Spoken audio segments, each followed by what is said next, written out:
Hello once again from me, Leonard Wells, here in Haslingden, north of Manchester, on Saturday 14th of November 2009. I want to talk to you today about freedom, as it is symbolised by a place called Schengen. You are looking now at the monument erected beside a lake in a small town in Luxembourg.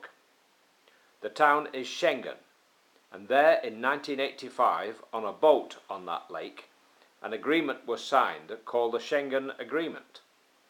The lake was chosen because it straddles 3 countries.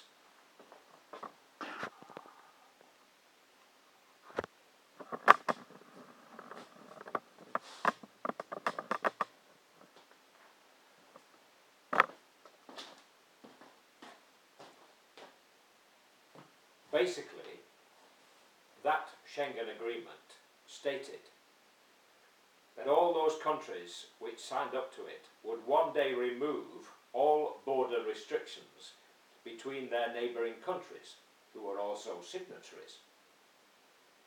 In 1945, the famous Ernest Bevin, a Labour member of the wartime cabinet and subsequent Foreign Secretary, said that for him, freedom was to be able to go to Victoria Station in London, catch a train to Europe, and not be asked to show a passport.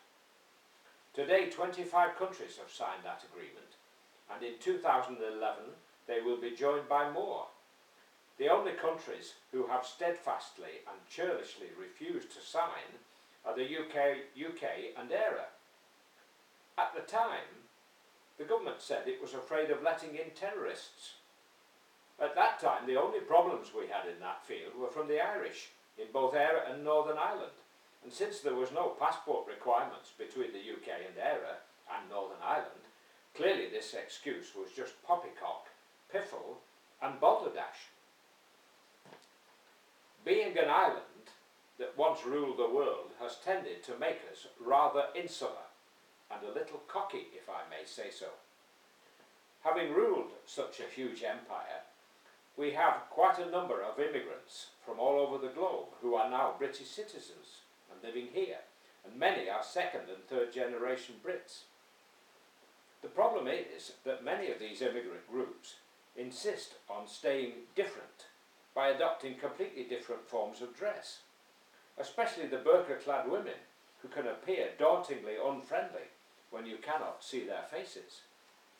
This problem is exacerbated by those mud stirrers in groups like the British National Party, whose appearance in public often encourages those with opposing views to accuse them loudly of being members of the Nazi Party, or at least fascists.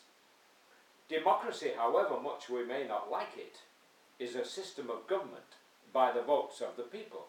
So it seems to me that if those parties are voted to seats in parliaments, then the rest of us have no choice but to accept the situation. Logically, if tomorrow morning we all woke up, God forbid, with a compulsion to vote for another Adolf Hitler, who can say that is not democratic? Isn't it odd that a country like the UK, which only some hundreds of years ago was once a nation of pirates, should have come up with the notion of democracy and given it to the world? Coming back to the Schengen Agreement, it isn't just a matter of no passport controls. All the participating countries now permit police to pursue criminals across borders and to share in a huge database of criminal activity Europe-wide. We in Britain tend to be ignorant of such facts, and the government is quite happy to keep you in ignorance.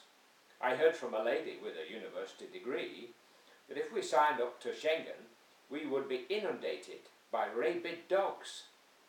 I believe she was referring to the canine variety. You may not be aware that there are British immigration officials stationed in Paris and Brussels around the arrival and departure platforms of the Eurostar services, because the effect of being outside the Schengen area is to make those platforms effectively our borders. What it costs to keep them there, heaven alone knows. And of course you and I are all paying for it.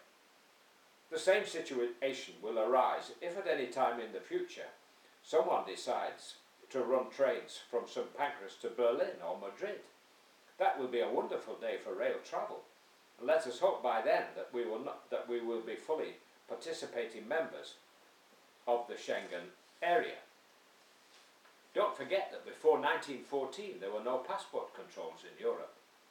2 world wars have made us put up this huge and enormously expensive network of bureaucratic controls, costing billions in time-consuming bumf, filling forms and documentation. What an enormous waste of resources, and it is all down to lack of trust. Mrs. Thatcher even tried to prevent the reunification of Germany, and she went to meetings in Europe with a surly, churlish smirk, swinging her handbag at those she met. My toes curled and I cringed every time she spoke, and was not surprised when her own party gave her the order of the well-earned boot.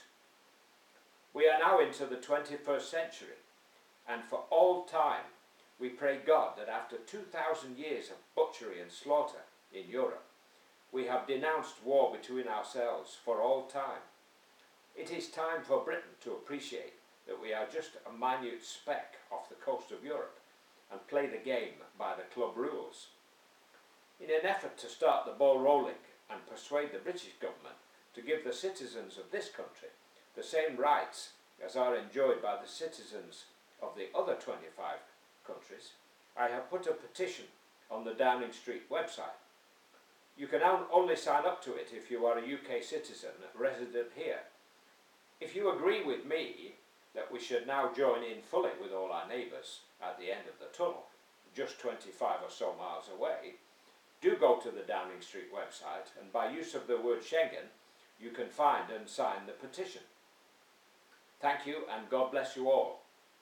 If ever it becomes illegal in this country to say God bless you, and there are many who are under the tragic delusion that we are just a cosmic, coincidental accident, then I shall head for the nearest airport, passport or no passport. Thank you, and good luck.